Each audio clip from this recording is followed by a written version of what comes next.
Hi, it's the unconventional sister. आज office में बैठे बैठे एक्चुअली मैंने एक आर्टिकल पढ़ा जिसका टॉपिक बहुत इंटरेस्टिंग था, तो मुझे उसको ज़्यादा और पढ़ने का और रिसर्च करने का मन किया। तो वो आर्टिकल एक बहुत फेमस साइकोलॉजिस्ट डॉक्टर काइल ने लिखा था, एंड जो टॉपिक है वो मुझे लगता है सारे लोग उससे रिलेट कर ही पाएंगे। So the topic was that the moms are jealous of the daughters, be it your education, be it your work, be it how pretty you look. The article says that the mother is jealous of the daughters because मुझे personally जब मैंने वो article बहुत अच्छे से पढ़ा और उसके बारे में और डीप रिसर्च करी तो मुझे पता चला कि जेलेसी जो एक इमोशन है वो बहुत कोर रॉ इमोशन है और जो कि हर ह्यूमन में रहता है। प्लस जब हम किसी से जेलस होते हैं, the reason we get jealous is comparison. हम कंपेयर करते हैं कि हमारे पास ऐसा कुछ है जो सामने वाले के पास हमसे बेहतर है, तभी हमारे अंदर वो जेलसी आती है। तो आज अगर मैं बात करूं तो आज बेसिक सी चीज़ है कि अगर आपके मदर को वो सारी फैसिलिटी या वो सारी फैमिली सपोर्ट मिलता जो आज आपको मिला, to get the education, to get the good job, to thrive in the world, वो अगर आज उनको मिलता तो शायद वो भी आज यही सब जी पाती और यही सब कर पाती जो वो आज नहीं कर पा रही हैं।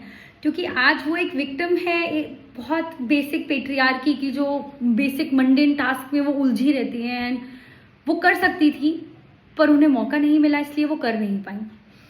तो ये आर्टिकल यही समझाता है कि कैसे उनकी सेल्फ एस्टीम लो होती चली गई बिकॉज वो उन सारी चीज़ों में कॉट अप हो गई, और आज जब वो अपनी डॉटर को वो सब कुछ अचीव करते हुए और सब कुछ करते हुए देखती हैं तो उनके मन में एक सेंस ऑफ कंपैरिजन, एक बेसिक सेंस ऑफ जेलेसी आता है कि मैं भी ये सब कर सकती थी।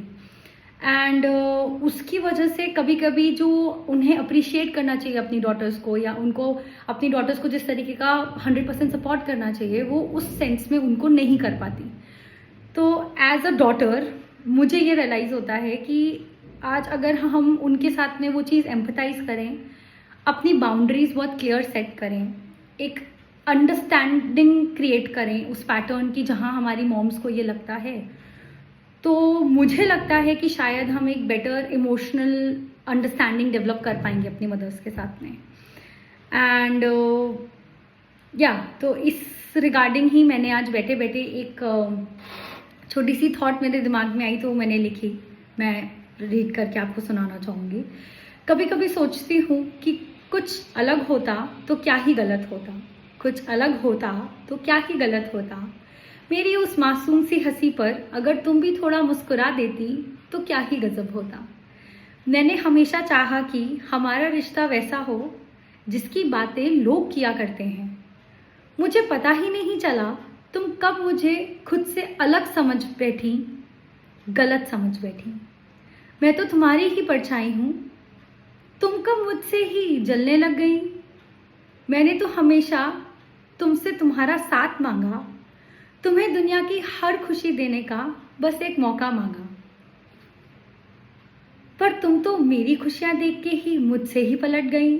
माँ, तुम क्यों मुझसे इतनी बदल गई। कभी कभी सोचती हूँ कि ऐसा ना होता तो क्या ही अलग होता, शायद सब कुछ अलग होता और कुछ भी गलत नहीं होता।